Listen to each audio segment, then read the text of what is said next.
Assalamualaikum warahmatullahi wabarakatuh.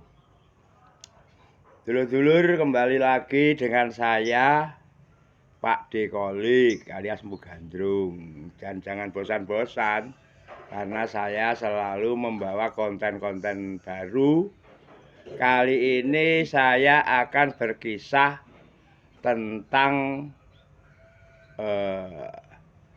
Waliwoh, yaitu Kanjeng Sunan Kalijaga. Sunan Kalijaga karena dulu itu menjadi waktu muda menjadi berandal Lokajaya, berandal Lokajaya ya Sunan Kalijaga. Jadi Sunan Kalijaga menjadi perampok yang hasil rampokannya tidak untuk dimakan, untuk menjadi kaya, tapi hasil rampokannya itu diberikan oleh orang-orang kepada orang-orang miskin. Itu kisah Sunan Kalijaga itu hampir sama dengan kisah Bathara Kresna yang waktu mudanya Narayana. Itu pemirsa. Dan hebatnya Sunan Kalijaga yang dirampok bukan orang biasa. Yang dirampok adalah orang-orang punggawa kerajaan, pejabat-pejabat kerajaan yang menumpuk harta kekayaan. Jadi merampoknya Sunan Kalijaga bukan karena kejahatan, tapi karena welas asih melihat rakyat kecil yang menderita, tapi orang-orang kerajaan menumpuk kekayaan. Kalau sekarang itu korupsi. Jadi kalau dulu itu menumpuk kekayaan, menumpuk selir, menumpuk istri, kalau sekarang korupsi menumpuk harta, menumpuk istri simpanan, dibuatkan villa. Seperti itulah, kira-kira seperti itu pemirsa. Jadi itu kisah mudanya Sunan Kalijaga.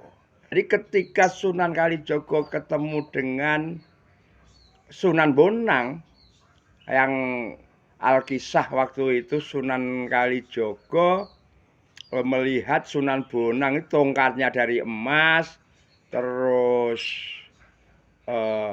kelompennya atau bagiak kalau bahasa tempat saya itu dari emas. Sunan Kalijaga pengen merampok.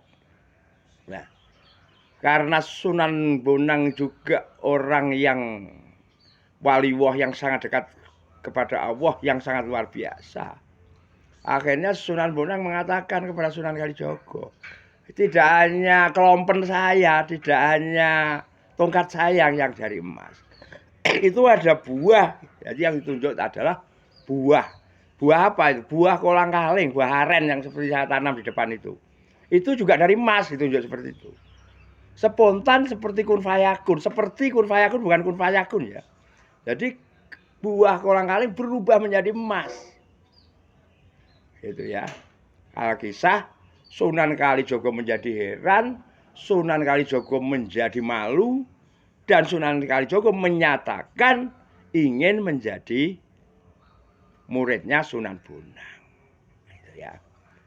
Karena Sunan Bonang tahu bahwa kebiasaan adat Jawa itu kalau ada murid yang sudah sakti, itu pada terakhirnya untuk menguji kesaktiannya harus mampu mengalahkan gurunya, membunuh gurunya.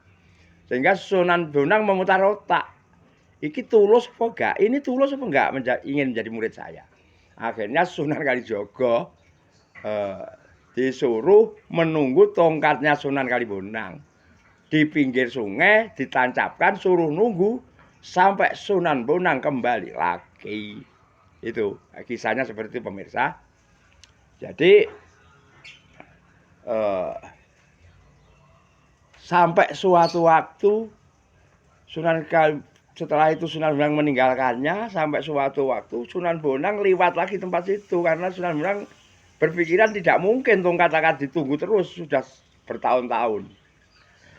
Ternyata Sunan Bonang salah pemirsa. Jadi Sunan Bonang salah, Sunan Bonang heran. Ternyata Sunan Kalijaga masih bersila menunggu tongkat itu sampai semua lumutan di tubuhnya.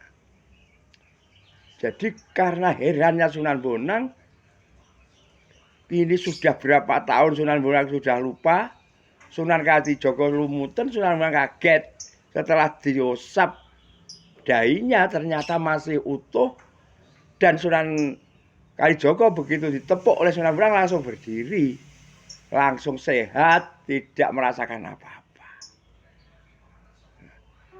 Itulah keajaiban, itulah yang disebut keajaiban dari Tuhan.